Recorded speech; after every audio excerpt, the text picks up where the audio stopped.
মন্ত্রিত্ব সাময়িক বিষয়, মন্ত্রিত্ব সাময়িক বিষয়।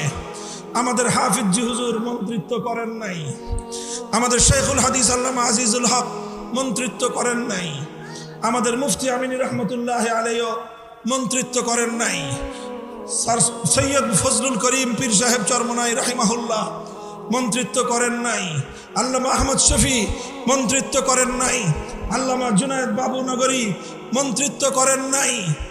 আমাদেরও প্রয়োজন না পড়লে মন্ত্রিত্ব করার খাহেশ নাই, তবে একটা খাহেশ আছে, একটা চিন্তা আছে।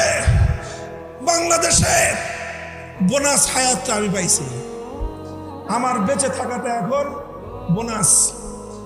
যদিও বয়স আমার খুব বেশি না, 51 বছর মাত্র শেষ হয়েছে, সেই হিসাবে আমার বয়স স্বাভাবিক হায়াত অনুযায়ী বোনাস বলার কথা না।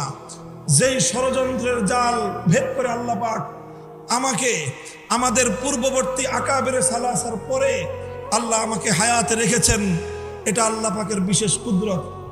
আমাকে চেষ্টা করেছিল তারা জনবিচ্ছিন্ন করার, আল্লাহ পাক রব্বুল আলামিন মানুষের অন্তরের মধ্যে আমার প্রতি মোহাব্বত এবং ভালোবাসা বৃদ্ধি করে দিয়েছেন। এটা আমার কোনো কারামত নয়, এটা আল্লামা আহমদ শফির কারামত, এটা আল্লামা জুনায়েদ বাবুনগরীর কারামত, এটা আল্লামা নূর হোসেন কাসিমের কারামত। তাদের এই হত্যাকাণ্ডের কথাটুকু জাতির সামনে তুলে ধরার জন্যই হয়তো আল্লাহ আমাকে বাঁচিয়ে রেখেছেন।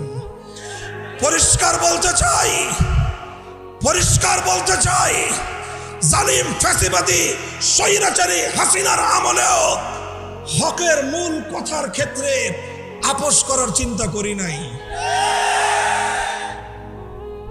ভালো ভালো বুঝাইছিলাম, মরা বাপের মূর্তি বানায়েন না, ভালো হবে না। মানুষটা মারা গেছে এবং তাকে আমরা মুসলমানই মনে করি, কাজেই তার মূর্তি বানায় আল্লাহর সামনে তাকে লজ্জিত করেন না, জনগণের সামনে তাকে অপমান করার ব্যবস্থা করেন না। কথাটা ভালো লাগলো না আমাদের। আমার বিরুদ্ধে তিনি ক্ষিপ্ত হলেন, জাতীয় সংসদে তিনি আমার বিরুদ্ধে কথা বললেন, তার গোটা রাষ্ট্রযন্ত্রকে আমার বিরুদ্ধে লেলিয়ে দিলেন।